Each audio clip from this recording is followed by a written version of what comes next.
Assalamualaikum warahmatullahi wabarakatuh. Halo semuanya, jumpa lagi di channel aku, Arjun Niswah. Oke, kali ini aku ingin berbagi pengalaman yang aku terinspirasi dari channel YouTube-nya DN Rasutari. Yap, biasa masih tentang keajaiban. Ya, lagi-lagi tentang keajaiban. Kenapa sih kak kok sering banget membahas tentang keajaiban? Ini aku sambil baca ya, soalnya aku takut lupa. Soalnya banyak banget yang pengen aku ceritakan, jadi ada yang aku tulis ya. Oke, kenapa sih kak kok sering banget membahas tentang keajaiban? Ya karena aku sendiri adalah orang biasa ya. Sekali lagi, aku orang biasa yang sangat mempercayai keajaiban dari Tuhan, dari Allah. Teman-teman bisa lihat di video aku yang sebelumnya banyak tentang keajaiban sholawat, keajaiban sholat hajat, keajaiban pagi hari. Pokoknya di channel ini kebanyakan membahas tentang keajaiban. Dan di video kali ini aku akan membahas tentang keajaiban mendoakan orang lain. Nah, keajaiban-keajaiban yang aku share di channel YouTube ini kebanyakan adalah pengalaman pribadi aku sendiri ya. Lalu aku cari referensi ya, teori-teori yang menguatkan, terutamanya dari buku-buku yang aku baca. Nah, artinya keajaiban yang aku rasain itu juga pernah dirasakan oleh banyak orang nih teman-teman.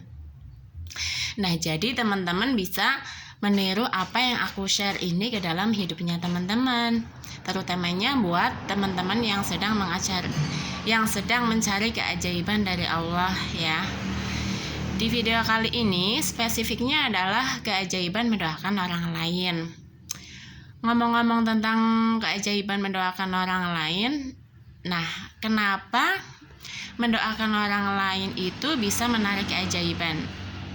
Karena gini loh teman-teman, saat kita mendoakan orang lain itu artinya kita tidak egois. Kita tidak hanya memikirkan diri kita sendiri. Kita nggak kepengen bahagia itu diambil kita sendiri, tapi kita lebih memperhatikan orang-orang di sekitar kita. Dan buat orang-orang yang sudah kayak berdamai dengan dirinya sendiri, dia tuh yakin bahwa kebahagiaan itu akan lebih bermakna kalau bisa dirasakan oleh banyak orang. Jadi rasa iri, dengki, dendam, rasa ingin bersaing, ingin mengalahkan itu sudah mereda gitu. Dan salah satu peredamnya adalah dengan kita sering-sering mendoakan orang lain.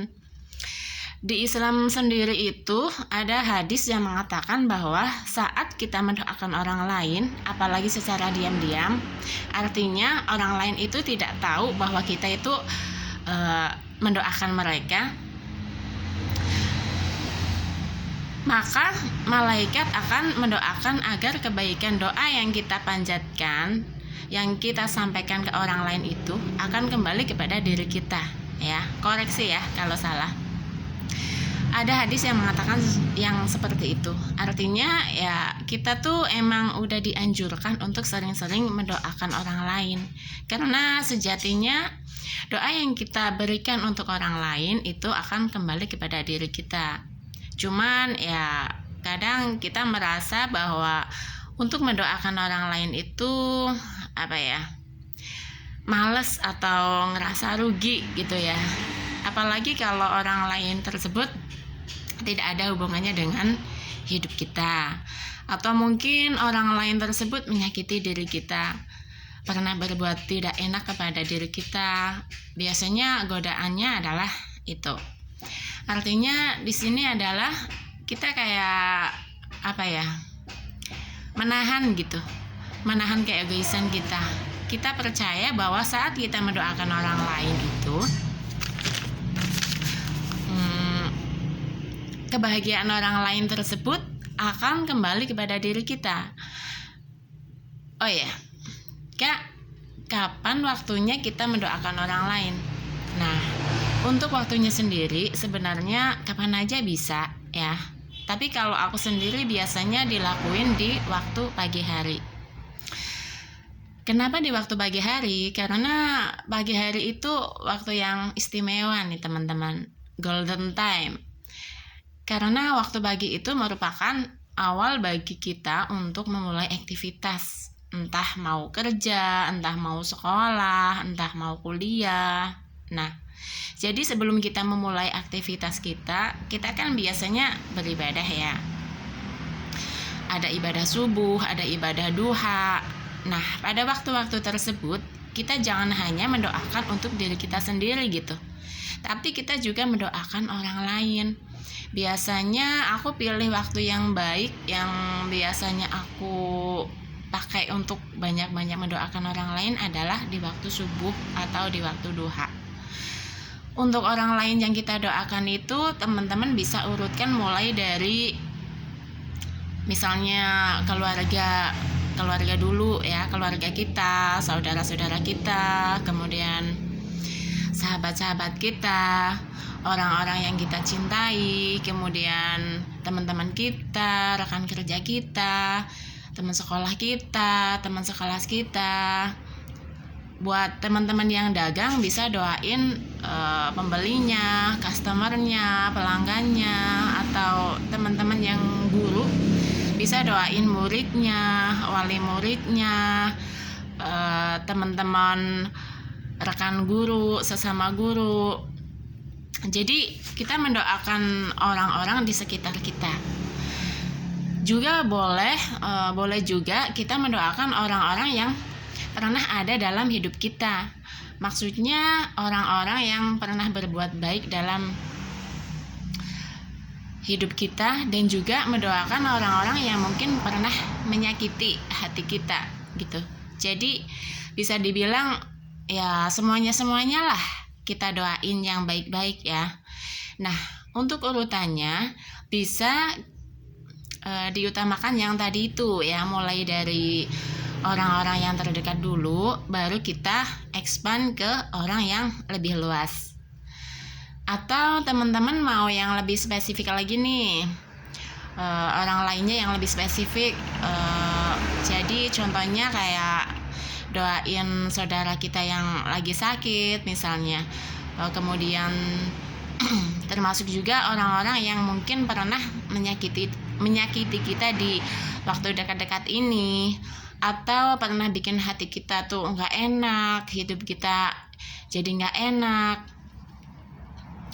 Doain aja gitu ya, karena dengan kita mendoakan ya, sekali lagi kebaikan doa itu akan kembali kepada diri kita. Berarti kita tuh tapi maksudnya kita mendoakan misalnya kepada orang yang istilahnya bikin hati kita tuh jadi kayak gitu contohnya, itu bukan sebagai kita tuh jadi orang yang lemah gitu ya, tapi itu sebagai bentuk bahwa kita tuh sudah memaafkan, kita sudah berdamai dengan diri kita sendiri gitu. Terus juga bisa nih ya, kita mendoakan sama orang yang mungkin tanpa sengaja atau kita sengaja telah menyakiti mereka. Nah, itu juga termasuk orang-orang yang spesifik yang patut untuk kita doain ya. Lalu keajaiban apa sih Kak yang Kakak rasakan dengan mendoakan orang lain? Oke, kebahagiaan saat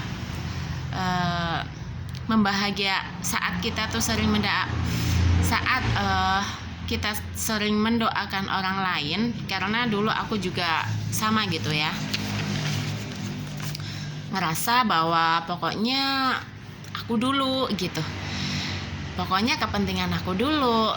Tapi sekarang udah belajar untuk berbagi kebahagiaan dengan orang lain, paling enggak ya lewat doa-doa yang kita panjatkan. Dan alhamdulillah aku sendiri sudah ngerasain betul keajaiban sering-sering mendoakan orang lain. Nah, keajaiban yang paling simpel yang pernah aku rasain dalam kehidupan aku sendiri adalah urusan-urusan aku, entah itu pekerjaan, entah itu masalah-masalah yang bisa dibilang jelimet gitu ya, yang bikin hati tuh nggak tenang.